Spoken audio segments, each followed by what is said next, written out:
এক পায়ে দাঁড়িয়ে উঁকি মারা গেছে। আচ্ছা, হ্যাঁ হ্যাঁ হ্যাঁ হ্যাঁ, তাল গাছকে কেন্দ্র করে জায়গা থেকে যায়, কাহিনী থেকে যায়। নামটা দেখে যাবেন।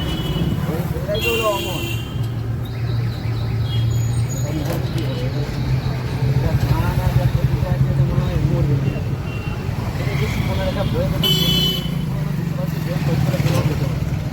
বিল্ডিংগুলো আছে এগুলো হচ্ছে বিশ্বভারতীর পিএম হসপিটাল সর্বসাধারণ। আর এই হচ্ছে তখন ইন্দিরাবাগ কুয়ো যেটা বলা হয়। এখন যে মোটর সাবমার্শাল হয়েছে তখন ইন্দিরাবাগ কুয়ো থেকে মানুষ জল তুলে দিত। ইন্দিরাবাগ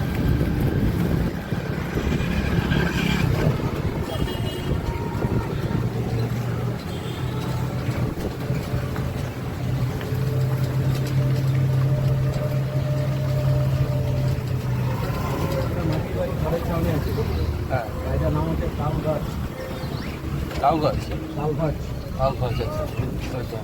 তাল লেখা আছে মাটির বাড়ির মধ্যখানে তাল গাছ থেকে বাড়িটি তৈরি করা হয়েছে আদিবাসীদের হাতের কাজ। রবীন্দ্রনাথ ঠাকুর থাকাকালীন বাড়িটা বানানো হয়েছিল। আর এই তাল গাছটা হচ্ছে কবিতা লিখেছিলেন সব গাছ ছাড়িয়ে এক পায়ে দাঁড়িয়ে উঁকি মারা গেছে। আচ্ছা, হ্যাঁ হ্যাঁ হ্যাঁ হ্যাঁ, তাল গাছকে কেন্দ্র করে। আচ্ছা, এই নিচ থেকে তাল গাছটা না, হুম। ছবি